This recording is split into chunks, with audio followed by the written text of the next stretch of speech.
muita satisfação a vocês que a minha vida está integralmente ligada à Cooperativa dos Empregados da Aviação Ferro. Nasci na Casa de Saúde em 24 de fevereiro de 1937, quando a minha mãe foi atendida pelo Dr. Lamartine Souza, acompanhada naquela época pelo Antônio Xavier da Rocha, que era prefeito de Santa Maria, muito amigo do meu pai. E até hoje eu guardo comigo uma carta. O senhor nasceu aqui em Santa Maria? Todo filho de ferroviário que pudesse aparentar alguma dificuldade para nascer, e que efetivamente comigo foi assim, deslocava para Santa Maria. E como é que era esse transporte? E eu quero dizer uma coisa, minha gente, com muito orgulho. A minha mãe me contava que quando, na noite que eles saíram de Caciqui, o doutor Celso Teixeira acompanhou meu pai, a minha mãe, eu no ventre da minha mãe, e veio com eles até a plataforma de estação, onde estava um altinho de linha, daqueles ainda de lona. Dentro do altinho, além do motorista, estava o doutor Portela Fagundes. Doutor Portela Fagundes é dessa família tradicional dos Fagundes, envolvidos aqui atualmente também no tradicionalismo. E pelo telégrafo, o pica-pau, como se chamava, pelo telégrafo, entrar em contato com Santa Maria para orientar a Casa de Saúde que durante a noite estaria viajando um altinho, percorrendo ali um altinho de linha, que deveria ser esperado já com o médico e a ambulância na esquina, na Rua 7, na passagem da Rua 7.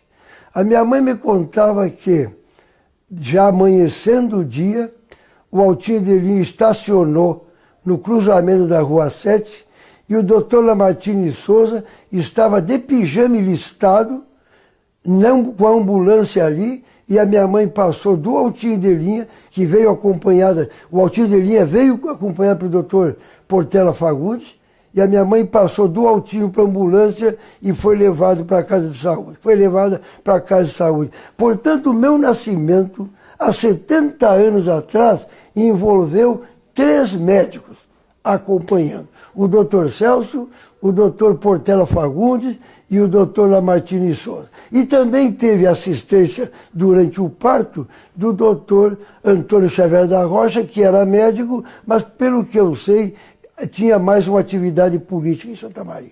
Olha, crise, né? Eu acho que a assistência social, em 1937, é hoje de primeiro mundo para o ferroviário. Por quê? O ferroviário tinha um médico que saía no altinho de linha percorrendo todo o trecho, desembarcando nas estações, nas paradas, chegando, examinando os ferroviários, examinando os familiares, vendo qual o remédio que tinha prescrito anteriormente, e junto com o médico também ia a assistência espiritual, porque tinha o padre Stanislau, que era também da educação, e o Mascarello, que era o padre que dava assistência espiritual, confissões, rezando missa, enquanto o médico examinava. Vejam vocês, na década de 30, isso acontecia. E o irmão Stanislau ia num carro um pouco maior, que levava porco, levava cabra, para ir distribuindo ao longo da linha para aqueles ferroviários que queriam. Era tipo uma Kombi, assim? Era maior que uma Kombi. Maior que uma Kombi. Pelo menos a proporção que eu tinha do carro era de ser maior que uma Kombi. É um pequeno ônibus. Exatamente. E o padre viajava ali. E aí implantou as escolas. E eram 100 escolas no leito da linha. Portanto, a cooperativa, naquela época, até 1950, ela desempenhou um papel que era do Estado. E ela só começou a sair desse papel educacional na medida que o Estado assumiu. Aonde o Estado não ia, é porque a cooperativa já estava lá. Isto ao longo do leito da linha. Porque aqueles que se formavam, que concluíam a escola primária, tá? Na Fernão Dias, onde eu estudei, concluíam a escola primária, vinham para Santa Maria. As meninas chegavam aqui com vestido de chita e iam para a escola Santa Terezinha, hoje Manuel Ribas, né? Naquela escola tinha piano de cauda. Elas saíam da escola tocando piano de cauda. E tudo que era atividade, costura, bordado, tudo era feito, aprendido na escola Santa Terezinha para as meninas. E na escola Artes e Ofício, a escola industrial Hugo Taylor, vinham os rapazes que aprendiam desde a arte da marcenaria até a fundição. Eu lá por 1948, 49, eu ainda me lembro do trabalho de fundição feito na escola Hugo Taylor. Tá? E desta escola Hugo Taylor, nós saiu daqui, pelo que eu me lembro, o Armênio Moraes, que era um pretinho de uma inteligência privilegiada, e foi estudar em Paris, estudar matemática. Agora imagine uma classe, nesta época, que tinha condições de mandar um aluno seu estudar na Europa, a classe ferroviária. E também outro aluno dos Artes e Ofício, que por sinal eu fui muito amigo do meu sogro, Dr. Cecil Agnes, e que eu também conheci nos visitantes de Santa Maria, foi o Iberê Camargo, que iniciou o trabalho artístico dele, foi inspirado para as artes na Escola de Artes e Ofício. E ele disse ainda que era com o trabalho de carretéis. Pelo menos essa história que ele contava. Portanto, eu estou lembrado desses grandes valores, em termos de cultura, aprendido em duas escolas ferroviárias.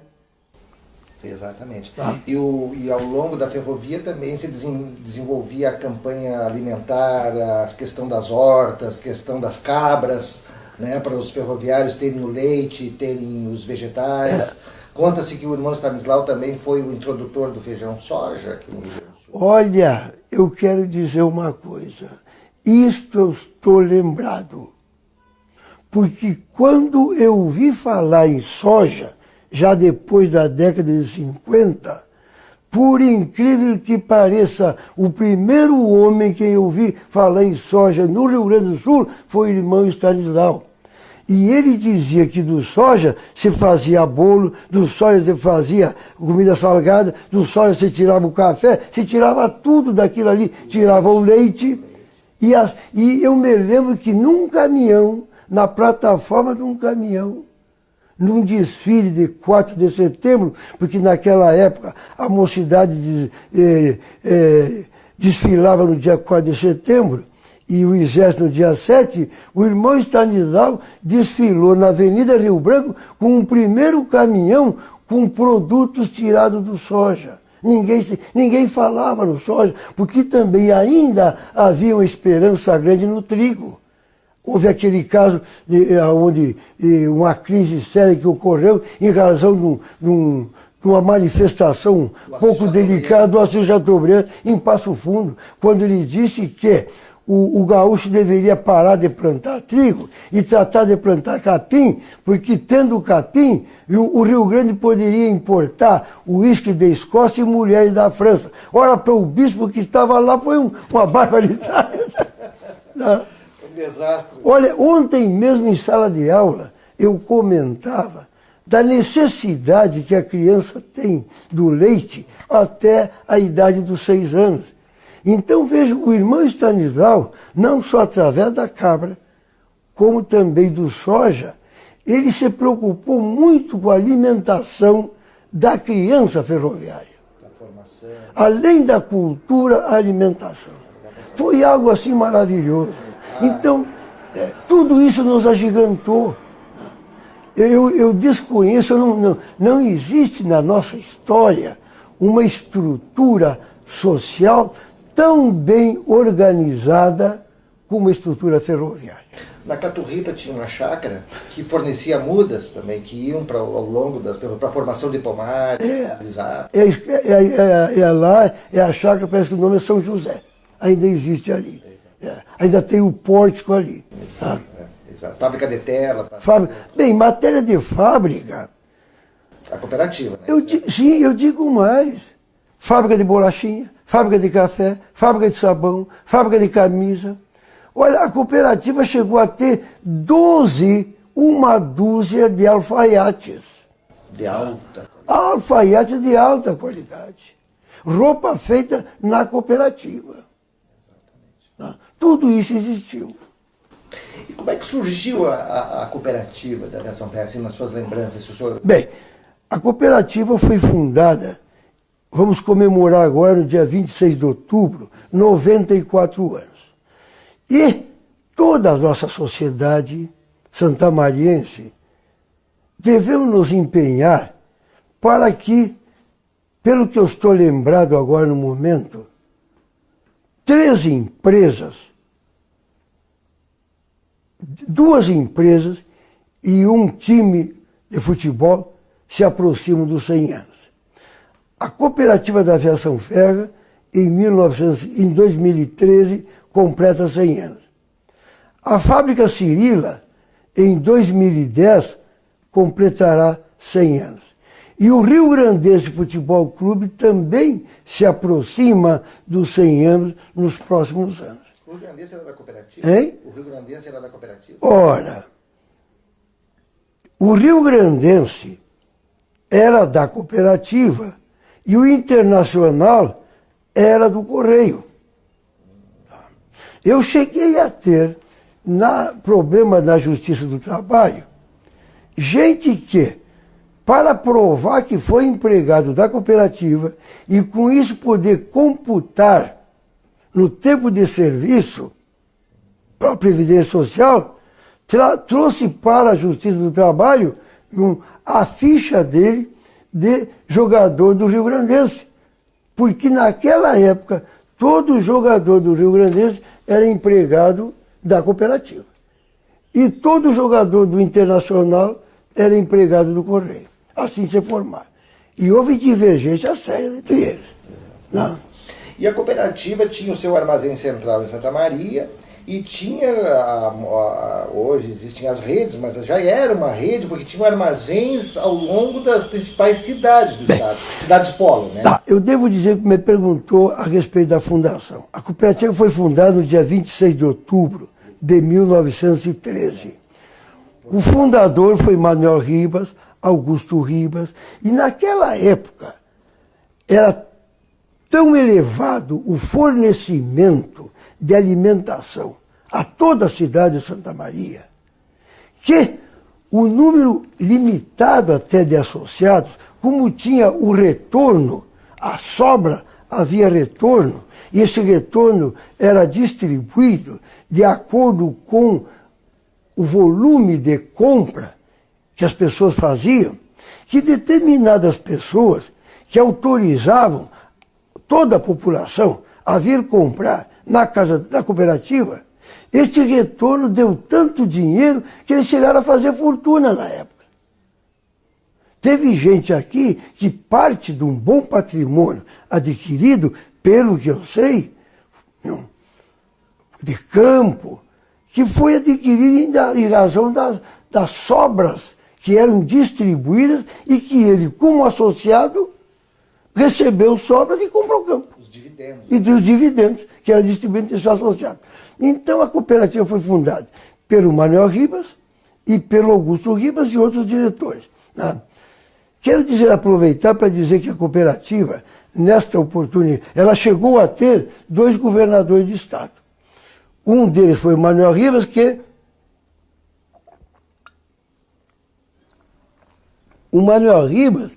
saiu da cooperativa e foi ser interventor no Paraná. E o outro que saiu da cooperativa foi o Walter Jubim, que foi advogado da cooperativa, foi presidente da cooperativa e saiu da cooperativa para ser secretário do governo e posteriormente governador do estado. Portanto, essa cooperativa deu, aqui em Santa Maria mesmo, a nossa cooperativa deu 2 prefeitos, o Oswaldo Nascimento da Silva, tá? E o doutor Luiz Alves Rolim Sobrinho, pelo que eu estou lembrado, posso até ter faltado algum nome, mas esses dois. Então a cooperativa, ela teve um volume de vendas muito grande. Os associados eram muito. Ela chegou a ter, eu estou lembrado de mais ou menos 15 mil associados, porque ela reunia não só os empregados da Aviação Ferro, como também os empregados do chamado IAPFESP, que era o Instituto de Aposentadoria e Pensões dos Ferroviários. Então eles pertenceram. Essa cooperativa era uma cooperativa de consumo. Portanto, o fornecimento da alimentação era feito, a movimentação do pessoal dentro do armazém era algo espetacular, porque eles ouviam perfeitamente aquele que estava orientando e distribuindo o pessoal para botar a mercadoria dentro do saquinho, pesar, e aquilo ia tudo pronto. Depois embarcavam nos vagões e os vagões saíam. Por exemplo, daqui até Umbu, o pessoal a cooperativa chegou a ter 15 armazéns. De Uruguaiana a Marcelino Ramos, de Uruguaiana a Diretor Pestana, em Porto Alegre, e de Rio Grande a Passo Fundo. Teve Cruz Alta, teve Santiago, teve Caciqui. Porque o que é interessante nisso aí, e quando a gente diz que o setor ferroviário foi grande, e foi efetivamente, mas por que isto? Porque uma locomotiva puxando 15 vagões saía de Porto Alegre, em Ramires Galvão trocava a locomotiva, trocavam os maquinistas, folguistas, trocava tudo. Consequentemente, ali, a cooperativa tinha um armazém, onde tinha a família de ferroviário. Dali, essa locomotiva via Santa Maria puxando.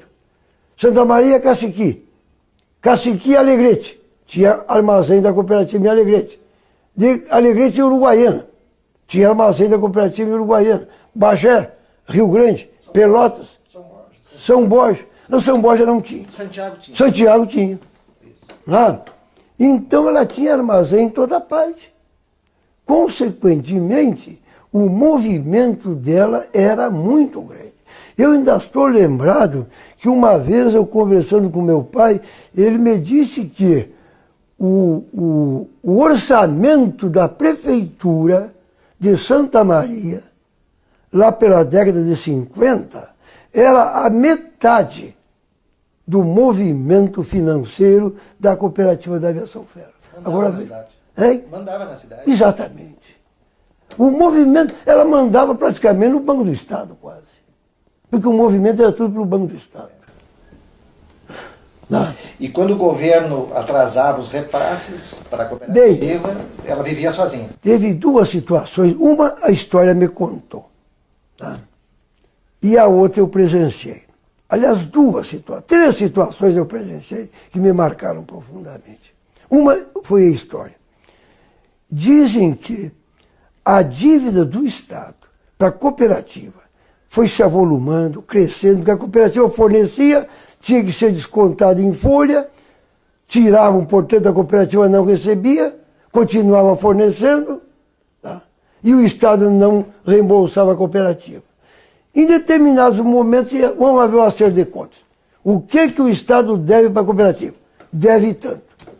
Num dos momentos do acerto de contas, o que o Estado entregou para a cooperativa foi construído o Hospital da Casa de Saúde. Só com o dinheiro que o Estado devia atrasado para a cooperativa. Em outra particularidade, outro momento significativo eu vivi. Numa greve daquelas, que as greves sempre se davam em função do preço da carne, porque o ferroviário era comedor de carne. Eu me criei vendo o gancho, daqueles ganchos de bronze, um metal espetacular, sempre com 2 quilos de carne enfiado ali. Viu? E a movimentação do açougue da cooperativa. Até hoje eu tenho aqui um cepo, sobra de um cepo, que largavam a paleta do animal e ali iam cortando. Portanto, aquilo ali que está no meu galpão, e ainda vou mostrar para vocês, é um distintivo significativo do passado da cooperativa. E numa das situações de crise, em razão do preço da carne, que era por diferença de centavos, em vez de R$ 13,80, o ferroviário queria pagar R$ 13,50. Tá? E houve uma greve, e o movimento todo da greve foi na frente da prefeitura. Lá estava o prefeito, me lembro que o prefeito parece que era o Vieiro, doutor Miguel Sevivier. Uma greve no setor ferroviário comprometia todo o estado de Santa Maria mais ainda, porque quando os ferroviários saíam da estação em direção ao centro de Santa Maria, o comércio com receio fechava a porta, fechava tudo. A movimentação do ferroviário fechava o comércio. Ora, era uma crise seríssima. E eu não vou dizer o nome do governador. Estava um governador lá, e o meu pai entrou em contato com esse governador. E ele disse, não, Ari, tu bota o preço da carne que o ferroviário quer. E depois nós vamos acertar. O meu pai saiu da conversa com o governador por telefone e veio para frente da prefeitura e comunicou para os ferroviários, olha, terminei de falar com o governo do estado e acertamos que é para manter o preço que vocês estão a reclamar, tá, a exigir, que depois nós vamos acertar com o governo. Terminou a greve naquele momento. Resultado, o preço sendo mantido, como eles queriam, tudo mais, e o crédito da cooperativa aumentando perante o governo do estado. Num dos momentos que a importância essa estava elevada, o meu pai manteve contato por telefone com o governo do estado, para ser mais exato, com o governador. Porque naquela época a conversa era de presidente da cooperativa diretamente com o governador. E quando meu pai disse qual era o crédito que a cooperativa tinha junto ao governo do estado, o governo do Mazari, esta importância não dá para pagar. Mas não, tu tinha que ter me avisado hoje, porque nós não temos condições de pagar isso. E o meu pai, isso eu ouvi, meus amigos. O meu pai disse, olha, governador, não vai restar outra alternativa se nós não entrarmos no entendimento. Não terei outra alternativa a não ser dobrar o preço da carne até que a cooperativa tire o prejuízo. Para lá, não me faça uma coisa dessa porque eu não quero outra greve. Esse fato eu vivi. Outra situação que eu vivi, muito significativa, e que eu posso dizer a vocês do espírito, da sensibilidade humana do coronel Walter Perac Barcelos.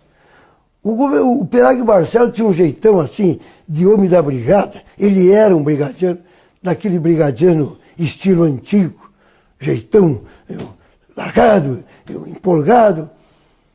E acompanhei, viajei com o Perac, fazendo política. Tá? E num dos momentos de crise também da cooperativa com o governo do estado,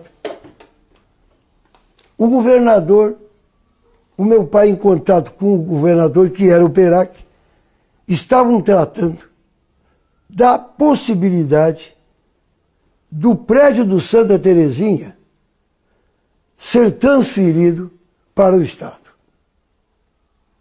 Naquela época estava junto o Valdomiro Aita, porque ele já fazia parte, junto com um grupo, de uma associação que defendia os interesses do prédio Santa Terezinha e do Colégio Manuel Ribas. Estavam junto com o Walter Perac Barcelos, todos lá. E eu também estava junto.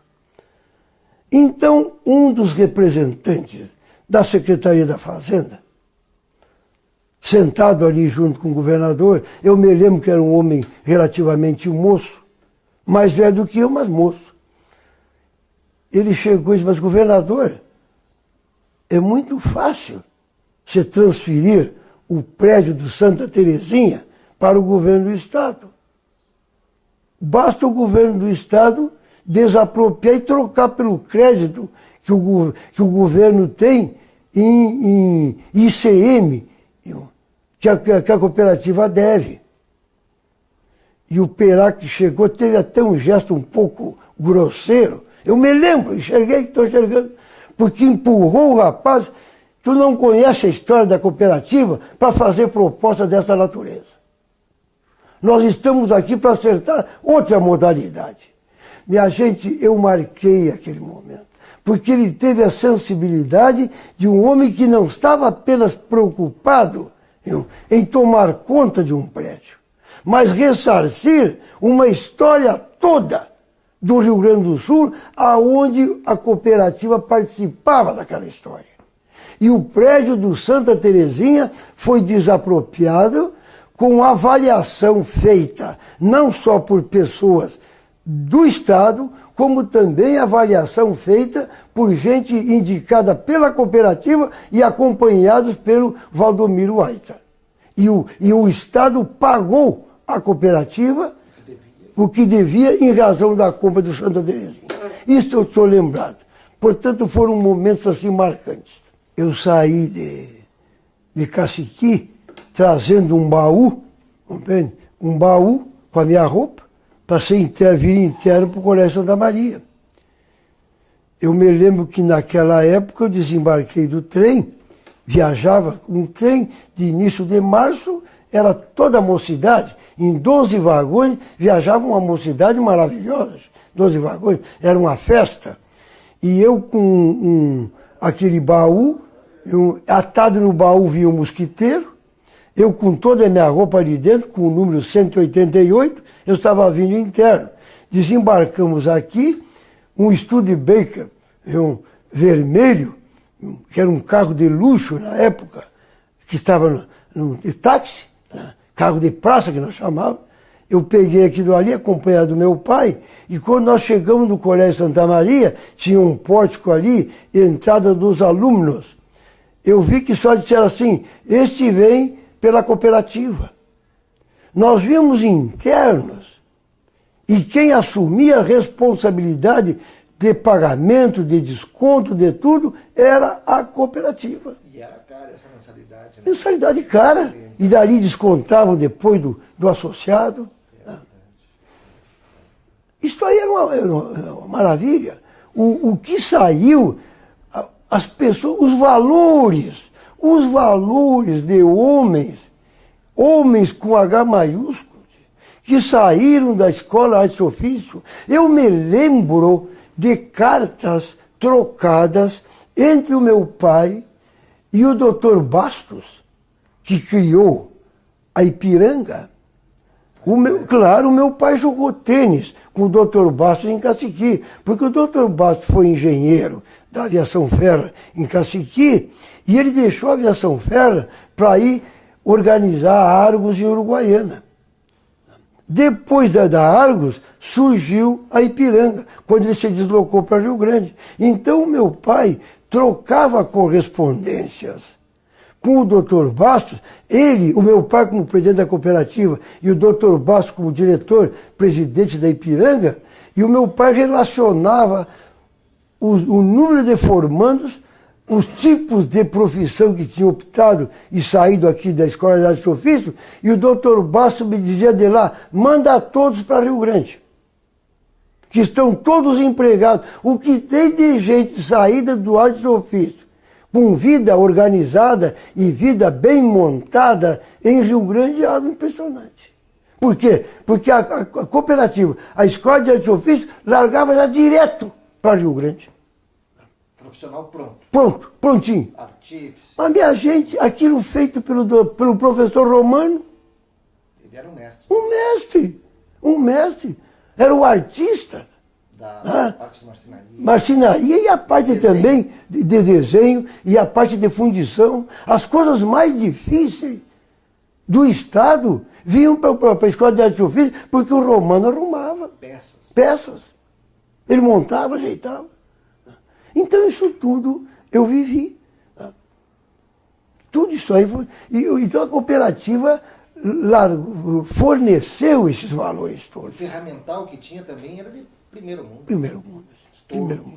Aliás, quer ver uma coisa? De primeiro mundo, eu tive a oportunidade de transferir para o curso de arquivologia.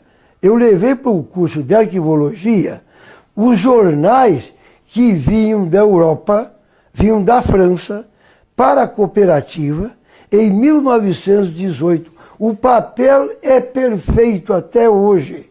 Eu tirei da cooperativa e levei para o curso de arquivologia, jornais em francês, que vinham de lá. Aliás, vinha da Suíça, vinha um relógio suíço com a marca Cooperativa de Consumo dos Empregados da Aviação Ferro. Ainda tem gente em Santa Maria com muito orgulho ostentando este relógio, vindo da Suíça. O relógio de bolso? De bolso. Vendidos no armazém. No armazém. Outra coisa maravilhosa, gente, era o que serviam nos carros-restaurante que circulavam ao longo da linha. Até hoje, quando eu coloco primeiro um pires menor para comer salada, o pessoal acha que não.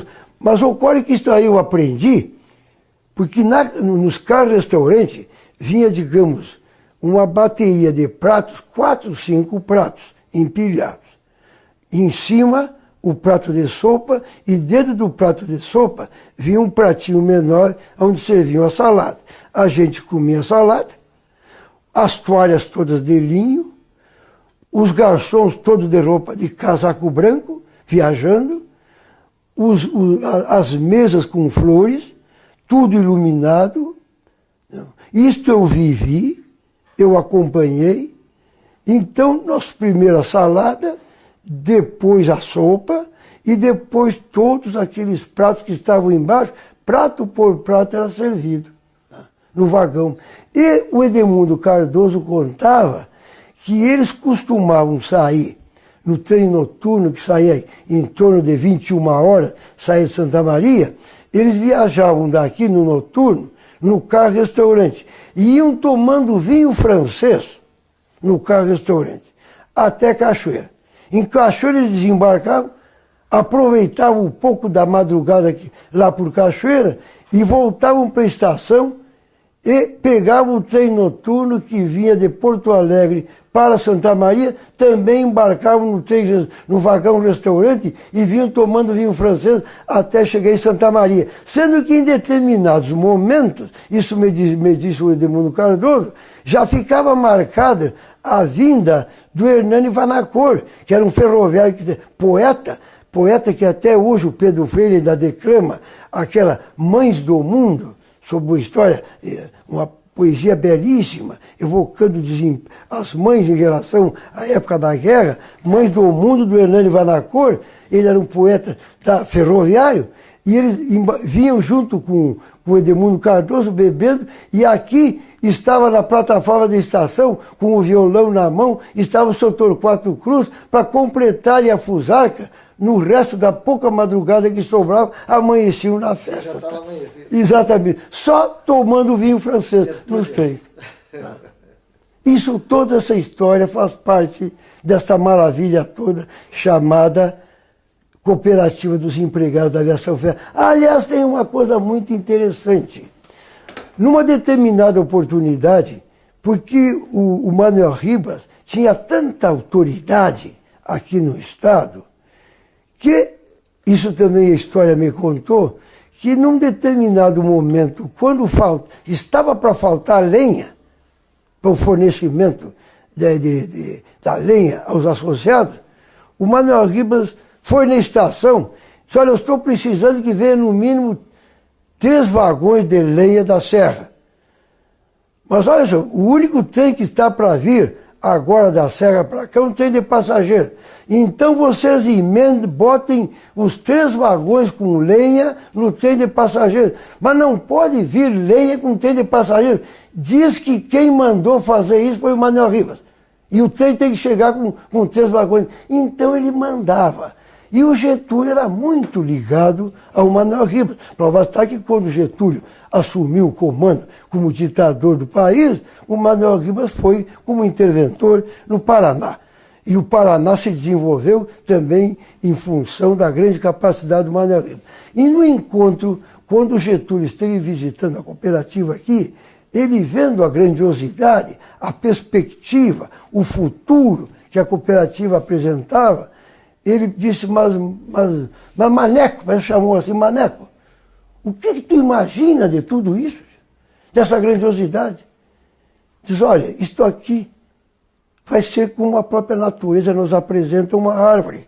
Ela nasce, cresce, desenvolve, dá sombra, dá frutos e depois morre. Hoje a cooperativa está com 96 anos, ainda está viva, ainda tem a casa de saúde, ainda tem todos os armazéns aqui, o setor de armazém, ainda tem algum armazém, prédios aqui em Santa Maria, tem prédios ainda em Caciqui. Tá? Daqui pouco tempo irá completar 100 anos no estado em que ela está. E outra coisa muito importante que nós devemos sentir isso. Nós que vivemos e fomos vinculados à nossa própria Universidade Federal de Santa Maria, ela teve uma cooperativa, a cooperativa da universidade. Esta cooperativa não sei se durou 30 anos. No entanto, a cooperativa dos ferroviários já tem 96 anos. Portanto, ela é grandiosa pela sua própria existência e nenhuma outra, até mesmo a cooperativa popular, que chegou a ter 30 mil associados, não teve a resistência. O ferroviário já tem 96 anos. Portanto, ela é grandiosa pela sua própria existência e nenhuma outra, até mesmo a cooperativa popular, que chegou a ter 30 mil associados, não teve a resistência que essa cooperativa tem. Mas você deu muito bem o relacionamento da cooperativa com o governo do Estado.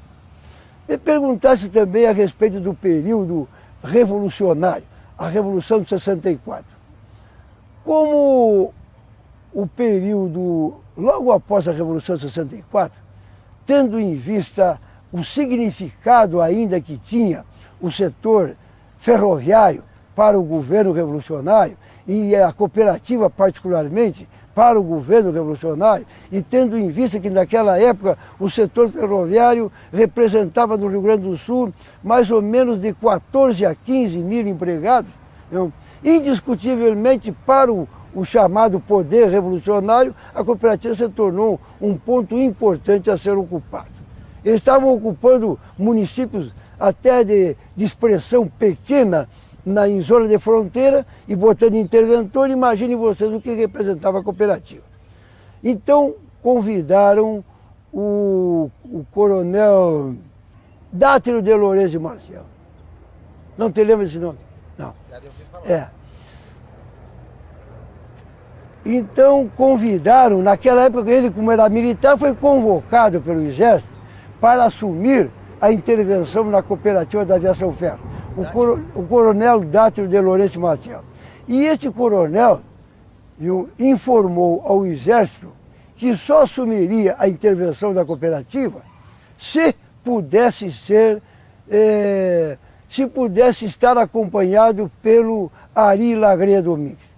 Ora, como houve um compromisso do coronel em assumir a intervenção, simultaneamente o meu pai também veio acompanhando o coronel Dátilo de Lourenço Maciel para assumir a cooperativa. Foi ainda um período de bom entendimento entre a cooperativa, naturalmente das obrigações que a intervenção tinha, ou o governo revolucionário tinha com a cooperativa. Foi um período muito respeitoso, muito bem atendido, como eu já relatei anteriormente, quando passou o coronel Pirac Barcelos, a cooperativa foi indenizada pelo prédio Santa Terezinha, e ele foi muito, o poder revolucionário atendeu os interesses da cooperativa. O que aconteceu também é que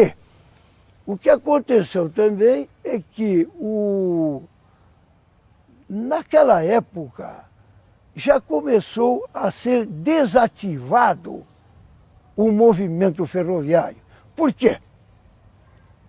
As locomotivas que antes saía uma locomotiva a vapor de Porto Alegre, parava em Galvão, trocava de maquinista, trocava de máquina, vinha a Santa Maria.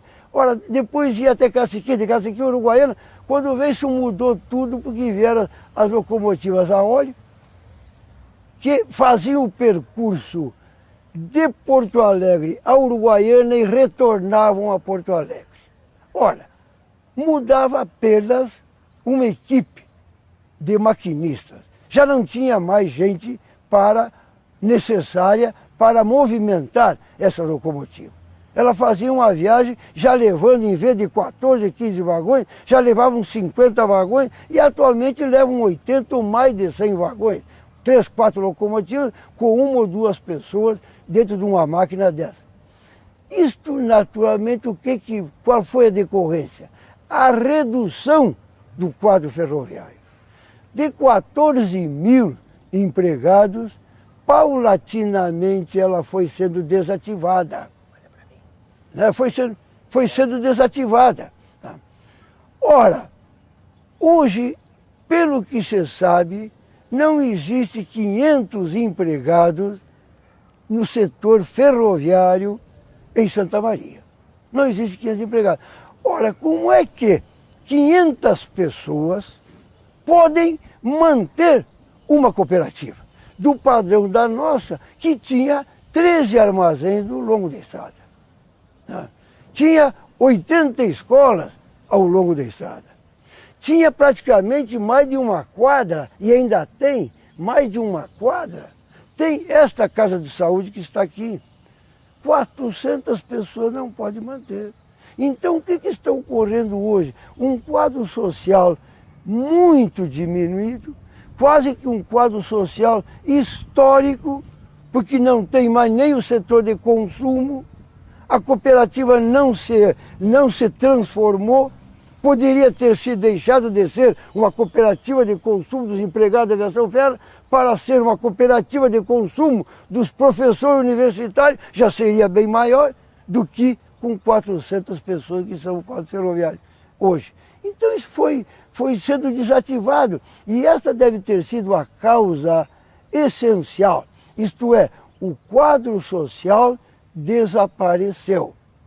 E o que nós devemos fazer agora? Imagino eu, e nessa hora é que eu lanço por esse meio de comunicação, eu apresento uma ideia. Eu acho que a atual administração da cooperativa deve estabelecer um plano de anistia a todos aqueles que foram associados da cooperativa e que ainda existem, que vivem ainda, para que retornem à cooperativa para o quadro social, para que assim essa cooperativa, com o que ela tem, com o que ainda existe, o que sobra, que está tão bem conservado, que possamos todos juntos chegarmos aos 100 anos da cooperativa, que está muito próximo. A impressão que, falando em Gare da Estação, eu tive a felicidade de visitar, inclusive, Santo Ângelo, quando inauguraram em Santo Ângelo o Museu Ferroviário daquela região. Tenho ido com frequência na estação de Caciqui. A prefeitura alugou o prédio, está conservando, está ocupando, está muito bem cuidado. A cobertura da Gare foi toda ela restaurada, porque foi danificada por uma tormenta muito grande. E já pegaram tarde a reconstrução da nossa Gare. Já pegaram depois de muita coisa danificada, muita coisa perdida, mas está sendo reconstruída. Nós temos que respeitar, admirar o interesse que tem na recuperação, na reconstrução daquilo que está perdido, que se estragou. Vejo também o que está sendo conservado no prédio da antiga cooperativa. A cooperativa teve fábrica de sabão, teve alfaiataria, teve fábrica de camisa, de roupa, fábrica de bolachinha, teve tudo isso. Fábrica de café, teve tudo isso. Tá? Está lá, o prédio está ali, tem outros prédios no interior do estado que pertencem à cooperativa. Tem esse prédio aqui que periodicamente é reconstruído. Nós devemos reconhecer que o empenho do município na conservação deste prédio e deste hospital tem sido um empenho louvável, Não podemos deixar de reconhecer isso, a bem da verdade. E agora também, através de outro plano que a cooperativa, outros contratos que a cooperativa vem mantendo com empresas privadas, o Hospital da Casa de Saúde é um prédio da cooperativa servindo a coletividade de Santa Maria. Agora, me dá a impressão que o transporte de passageiro no setor ferroviário não é, talvez seja para os nossos netos. Mas um trem turístico a vapor, para nostalgia, não acha que faz falta aqui em Santa Maria? Faz falta, mas ele é um trem caro. Porque hoje, esta empresa que assumiu esse compromisso, ela quer resultado. Para ela botar um trem desse a percorrer alguns quilômetros aqui, ela vai querer resultado. Então se torna uma passagem cara.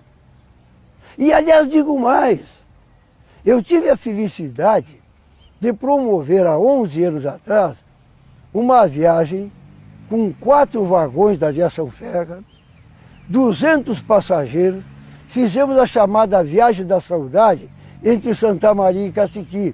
Naquela época, através do Daniel Lenassoto, engenheiro, que mora em Porto Alegre, ocupou cargo na diretoria da rede ferroviária e foi meu colega de ginásio, eu tive a oportunidade de conseguir com ele 4 vagões. E nada mais do que 4, porque não tem mais nada, já não tinha mais nada. 4 vagões foram os últimos vagões.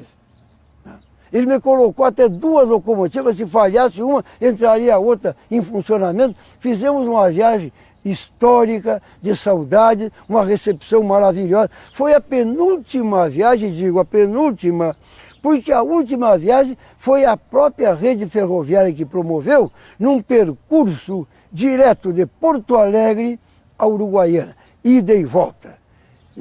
Então cheguei a telefonar para o prefeito de Caciqui para avisar que estava saindo de Santa Maria naquela hora da noite, um trem turístico, tenho fotografia desse trem quando retornou, o vagão da cauda era o vagão Bento Gonçalves, que era o vagão que pertencia ao governo, pertence ao governo do estado, era o vagão do governador. Naquela época, na história também, o vagão Duque de Caxias pertencia ao comandante do Terceiro Exército e o vagão com o nome de Mauá pertencia ao diretor da rede, da aviação ferra do Rio Grande do Sul. É isso aí. Agora, eu acho que o transporte, por enquanto, só poderá ser um transporte de carga.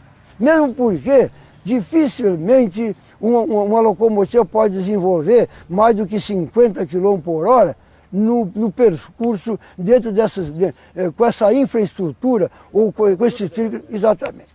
Não tem condições. A Europa tem trens rápidos, né? Então o que a gente pode sonhar para os nossos netos é, digamos, uma viagem passando por Santa Maria entre Porto Alegre e Buenos Aires. Um trem rápido. Exatamente, que faça 300 km por hora. Aí sim. É o que nós podemos imaginar.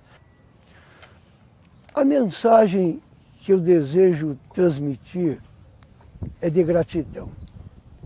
Em especial, em primeiro lugar, gratidão a vocês, que estão tomando uma iniciativa tão significativa para a história de uma classe que fez circular a riqueza do Rio Grande, que pegou, que trabalhou, que se esmerou, que criou um espírito de disciplina, de respeito, já trazido esse espírito pelos belgas, que vieram aqui construir essa estrada. E também iniciadas na classe ferroviária e consolidadas na CLT em 1943 pelo então Lindolfo Collor, que era o ministro do Trabalho no governo de Getúlio Vargas. O Gaúcho de São Leopoldo foi o autor desta consolidação das leis do trabalho, que teve como orientação, como mensagem, por assim dizer, as grandes conquistas sociais, exatamente a classe ferroviária. Portanto, eu sou imensamente agradecido a tudo isso que eu pude viver no passado e agradecido pela oportunidade que me é dada de transmitir neste momento presente. Muito obrigado.